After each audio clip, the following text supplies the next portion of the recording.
आधी रात का वक्त, आसमान में काला धुआं और सड़कों पर धधकती आग। ये कोई फिल्मी सीन नहीं है, बल्कि आज के ईरान की हकीकत है। ईरान की राजधानी तेहरान समेत देश के 50 से ज्यादा शहर इस वक्त एक ऐसी आग में जल रहे हैं जिसे बुझाना वहां की सरकार के लिए नामुमकिन होता जा रहा है। पिछले 2 हफ्तों से जो गुस्सा अंदर ही अंदर सुलग रहा था, गुरुवार की रात को वो एक ज्वालामुखी बनकर के फट पड़ा। ईरान में हालात इस कदर बेकाबू हो चुके हैं कि अब ये सिर्फ एक विरोध प्रदर्शन नहीं रहा है, बल्कि एक बड़ी बगावत की शक्ल ले चुका है।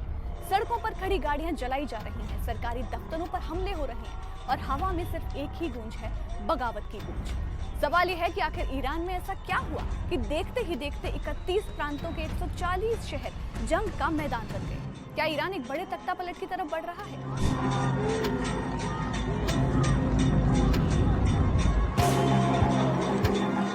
गुरुवार की रात ईरान के इतिहास की सबसे खौफनाक रातों में से एक में दर्ज होने जा रही है। जब पूरी दुनिया सोने की तैयारी कर रही थी, तब तेहरान की सड़कों पर हजारों का हुजूम उतर आया।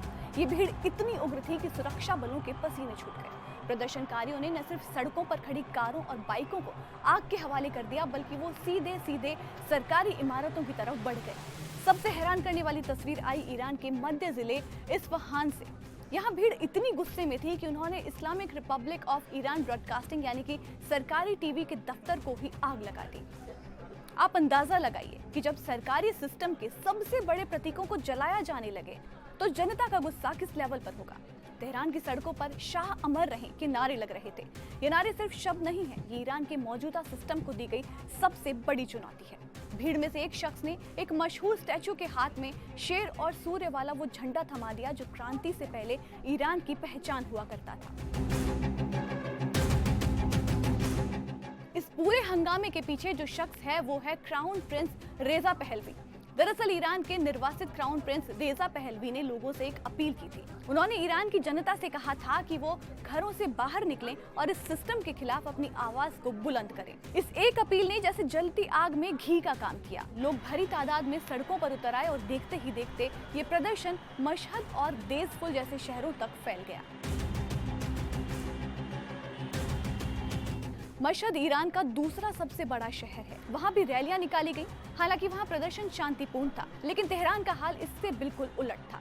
इसे सत्ता के विरोधियों द्वारा पिछले कई दशकों का सबसे बड़ा शक्ति प्रदर्शन माना जा रहा है। प्रदर्शनकारी अब सिर्फ महंगाई या फिर खराब आर्थिक हालातों की बात नहीं कर रहे, वो अब सीधे सिस्टम को बदलने की मांग कर रहे हैं। सड़कों पर जो हुजूम दिख रहा है उसने ईरान की सरकार को रक्षात्मक मोड पर लाकर के खड़ा कर दिया है। जब हालात काबू से बाहर होने लगे तो सरकार ने वही पुराना रास्ता अपनाया जो अक्सर ऐसी स्थितियों में अपनाया जाता है, डिजिटल कर्फ्यू।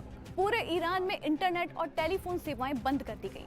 सरकार का मकसद साफ था कि हिंसा की खबरें और वीडियो सोशल मीडिया के जरिए दुनिया तक ना पहुंच पाएं और प्रदर्शनकारी एक दूसरे से संपर्क ना कर पाएं।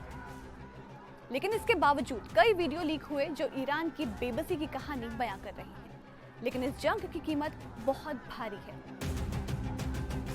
अब तक जो आंकड़े सामने आ रहे हैं वो डराने वाले हैं। मानवाधिकार कार्यकर्ताओं के मुताबिक पिछले 12 दिनों में कम से कम 34 प्रदर्शनकारी अपनी जान गंवा चुके हैं। हालांकि नॉर्वे की एक संस्था का दावा है कि ये संख्या 45 के पार है, जिसमें 8 मासूम बच्चे भी शामिल हैं। दूसरी तरफ 7 सुरक्षाकर्मी भी इस हिंसा में मारे गए हैं। गिरफ्तारी का आंकड़ा तो और भी चौंकाने वाला है। अब तक 2270 से ज्यादा लोगों को जेल में डाला जा चुका है। ईरान इस वक्त एक ऐसे दोराहे पर खड़ा है जहां एक तरफ उसकी सत्ता है और दूसरी तरफ वो आवाम जो पीछे हटने को तैयार नहीं है। 31 प्रांतों के 140 शहरों में फैली ये आग क्या ईरान की तकदीर को बदल देगी या फिर इसे भी बंदूक के दम पर खामोश कर दिया जाएगा? ये तो वक्त ही बताएगा, लेकिन तेहरान की सड़कों से उठने वाला धुआं फिलहाल थमता हुआ नजर नहीं आ रहा।